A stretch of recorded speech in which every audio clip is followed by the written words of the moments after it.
മോൾ ഒന്നുകൂടി ആലോചിക്കേ. നാടകത്തിന് വേണ്ടിയല്ല അച്ഛാൽ വിളിക്കുന്നത്. ഇങ്ങനെ നിർബന്ധം പിടിച്ചാൽ നമ്മൾ എങ്ങനെ കഴിയും? ഇതിനേക്കാൾ നല്ലത് പിച്ചെടുക്കുന്നതാണ്. നാടകകാര്യങ്ങളെന്ന് പറഞ്ഞാൽ കേവിളിച്ചുകളെന്നാണോ നിന്റെയൊക്കെ ധാരണ? കുറെയൊക്കെ കണ്ടില്ലെന്നും കേട്ടില്ലെന്നും വെക്കണം മോളെ. ഈ നാട്ടിലെ വിപ്ലവ പ്രസ്ഥാനത്തിന്റെ മുന്നിൽ കൊടിയും പിടിച്ച് അനീതിക്കെതിരെ നിറതോക്കിന്റെ മുന്നിലേക്ക് ചാടിവിള എന്റെ അച്ഛനാണ് പറയുന്നത്. വിപ്ലവകാരി വിപ്ലവകാരിയായ അച്ഛൻ മരിച്ചുപോയി. നീതിയെയും സത്യത്തെയും രക്ഷിക്കാൻ ഇവിടെ ദൈവത്തിന് പോലും കഴിയില്ല മോളെ. ഈ നാടക കമ്പനിക്കാരൻ ആരാണെന്ന് അച്ഛൻ അറിയാമോ? പണ്ട് നമ്മുടെ സർപ്പക്കാട്ടിൽ ഒളിച്ചിരുന്ന സഖാവിനെ പാർട്ടിയുടെ തീരുമാനമെത്തിക്കാൻ അച്ഛൻ തന്നെ എഴുത്തുമായി ഞാൻ പോകുമ്പോൾ എനിക്ക് കൂട്ടി വന്നില്ലേ, അയാളാണ്. എന്റെ സ്നേഹിതന്റെ മകൻ, അച്ഛാ, MLA അദ്ദേഹത്തിന്റെ മകൻ, ഞാൻ വിശ്വസിച്ച പാർട്ടി സെക്രട്ടറിയുടെ മകന് എന്റെ മകളെ തന്നെ പിച്ച് ചീന്തണം.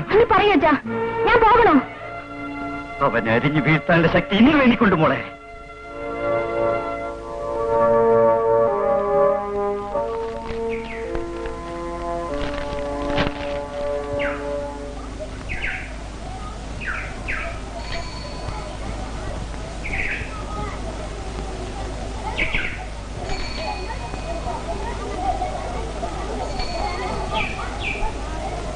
അയ്യോ, ഇതെന്ത് പറ്റി രണ്ടെണ്ണന്മാർക്കും? കപ്പൽ മുങ്ങിപ്പോയോ? കഷ്ടം, നാവ് വരണ്ടിരിക്കും. ഈ ചൂടുവെള്ളം ചെന്നാൽ ശരിയാവും.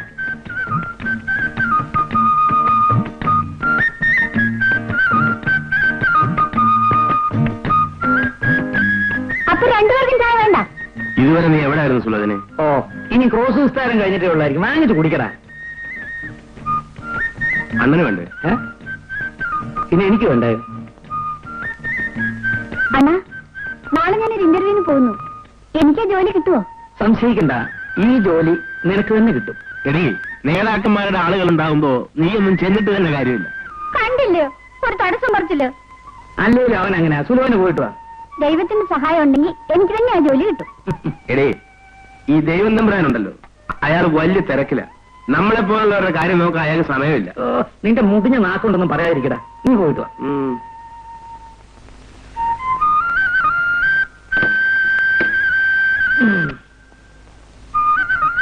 വാ, അപ്പന്റെ കട വരെ പോയിട്ട് വരാം. അന്നു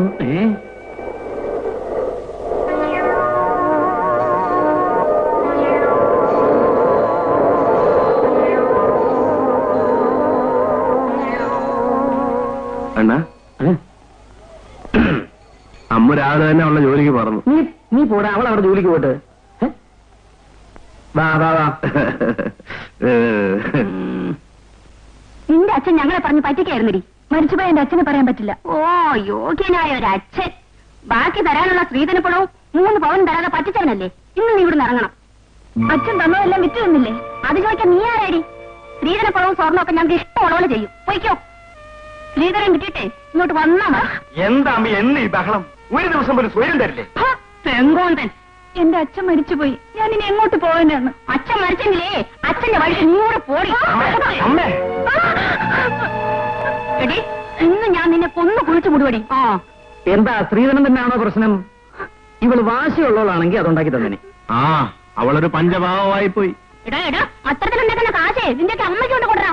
തള്ളേ, വേണ്ടാത്തത് പറയാനുണ്ടല്ലോ. അടിച്ച് പല്ല് ഞാൻ കൊഴിക്കും. വയസ്സായതൊന്നും ഞാൻ വിചാരിക്കില്ല. സ്ത്രീധനത്തിന്റെ ബാക്കിയും ചൊല്ലി വഴക്കുണ്ടാക്കാൻ നാണമില്ലല്ല തള്ളേ. ഞങ്ങളുടെ കാര്യം നോക്കാൻ ഞങ്ങൾക്കറിയാം. വേറൊരുത്തരും ശിവാഴ്ച ആവശ്യമൊന്നുമില്ല. ഒന്നും മിണ്ടാതിരിക്കമേ. നീ ഇവിടെ ഉണ്ടായിരുന്നു. ഒരു കാര്യം പറഞ്ഞേക്കാം, ഞങ്ങൾക്ക് ജോലി ഉണ്ടാക്കി വെക്കരുത്. സ്ത്രീധനത്തിന്റെ ബാക്കി കിട്ടിയിട്ട് വേണം ആ തള്ളയെ കെട്ടിക്കാൻ. പിന്നെ ഞങ്ങൾ ഇവിടെ ഉണ്ടെന്ന കാര്യം ഓർമ്മ വേണം. ഇനിയെങ്കിലും മനുഷ്യനെ പോലെ ജീവിക്കാൻ നോക്കണം.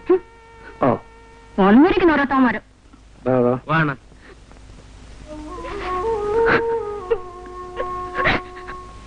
ഞാൻ വീണ്ടും വിവാഹം കഴിക്കാൻ തന്നെ തീരുമാനിച്ചു. എന്റെ ഭാര്യ പ്രേമ തന്നെ ആയിക്കോട്ടെ എന്ന് ഞാൻ നിശ്ചയിച്ചും കഴിഞ്ഞു. ഇക്കാര്യം ഞാൻ അവളോട് എങ്ങനെ പറയും? നിങ്ങളെ ഒരച്ഛനെ പോലെയാണ് അവൾ വിചാരിച്ചിരിക്കുന്നത്. ആവക വർത്തമാനമൊന്നും പറയണ്ട. ഞങ്ങൾ തമ്മിൽ അത്രയ്ക്ക് പ്രായ വ്യത്യാസമുണ്ടോ? അവൾ സമ്മതിക്കുമെന്ന് തോന്നുന്നില്ല. അവളുടെ സമ്മതം ആർക്ക് വേണം? ഞാൻ തീരുമാനിച്ചു, അത് നടത്തും. സമ്മതമില്ലെന്ന് അവൾ എന്റെ മുഖത്ത് നോക്കി പറയട്ടെ. അത്രയ്ക്ക് തന്റെ ഇടം ഉണ്ടാവില്ല. ഉണ്ടായാൽ പിന്നെ എന്ത് സംഭവിക്കുന്നു ഞാൻ പറയണ്ടല്ലോ. അയ്യോ വേണ്ട വേണ്ട. എങ്കിൽ മകളോട് എന്റെ ആഗ്രഹം പറയും. ഞാൻ പറഞ്ഞു നോക്കാം. പറഞ്ഞാൽ പോരാ, അവൾ എന്റെ കൂടെ ജീവിക്കണം. ഞാൻ വിചാരിച്ചാൽ എന്തും നടക്കും. അത് നടത്താൻ കഴിവുണ്ടെന്നുള്ള കാര്യം മറക്കണ്ട.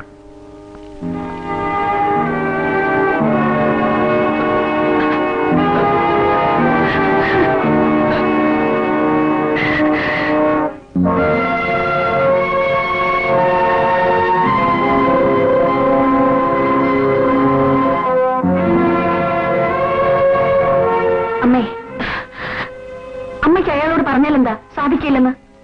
അയാളൊരു ദുഷ്ടനാ മോളെ. ആരായാലെന്താ? നമ്മൾ അയാളുടെ ചെലവിലല്ലല്ലോ കഴിയുന്നത്. നാണമില്ലല്ലോ ഞാൻ അയാളുടെ ഭാര്യയാവണമെന്ന് പറയാൻ. മേലാൽ അയാൾ ഇവിടെയെങ്കിലും വന്നാൽ അപ്പോഴേ അറിയാം ഞാൻ ആരാണെന്ന്. മോളെ, അമ്മയ്ക്കെന്താ അയാളെ കാണുമ്പോൾ ഇത്ര ഭയം? ഒന്നുമില്ല. പിന്നെ പറയൂമ്മേ, അമ്മ എന്തിനാ അയാളെ പേടിക്കുന്നത്? ദൈവമേ, ഞാൻ എന്ത് ചെയ്യും? അമ്മയ്ക്ക് അയാളെ പേടിക്കണം മോളെ.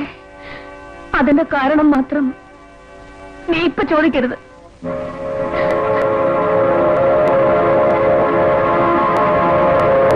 വിടൂ എന്നെ, വിടൂ.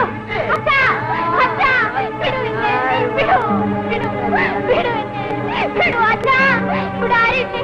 വിടൂ, വിടൂ, വിടൂ. മോളെ, മോളെ, മോളെ, കഥവ് തുറക്കും മോളെ. എന്താ ആരാ മോളെ?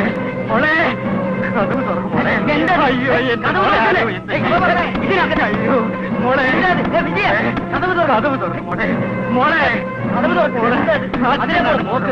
കഥവ് തുറക്കാൻ മോളെ. എനിക്ക് എന്റെ മാനം രക്ഷിക്കാൻ കഴിയാതെ വന്നപ്പോൾ അച്ഛന്റെ പഴയ സ്നേഹിതന്റെ മകൻ എനിക്ക് കൊല്ലേണ്ടി വന്നു. നന്നായി മോളെ, നന്നായി. എന്നോട് ക്ഷമിക്കൂ അച്ഛാ, ഞാനൊരു കൊലപാതകയാണ്. പാർട്ടിയുടെ തണലിൽ കലയുടെ പേരും പറഞ്ഞ് എത്രയെത്ര പെണ്ണുങ്ങളെ നശിപ്പിച്ചവനാണവൻ. എന്റെ മകൾ തന്നെ വേണ്ടി വന്നു അവനെ കൊല്ലാൻ. നീ മാത്രമായിരുന്നു എനിക്കൊരു തണൽ. സാരമില്ല, ജീവിക്കാൻ വേണ്ടി അഭിനയിക്കാൻ ഇറങ്ങിയതാണ് എന്റെ മകൾ. എന്റെ മോൾക്ക് ഈ ഗതി വന്നു.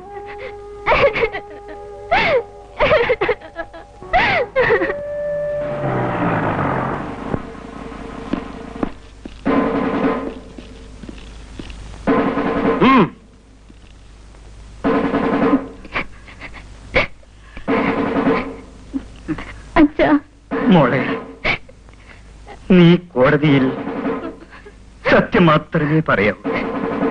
മനസാക്ഷിയുള്ള ഒരു ജഡ്ജിക്ക് ഒരുപക്ഷെ എന്റെ മകളെ മനസ്സിലായേക്കും. പോ മോളെ, താനിവിടെ നിൽക്ക. ശരി സാർ. നടക്ക.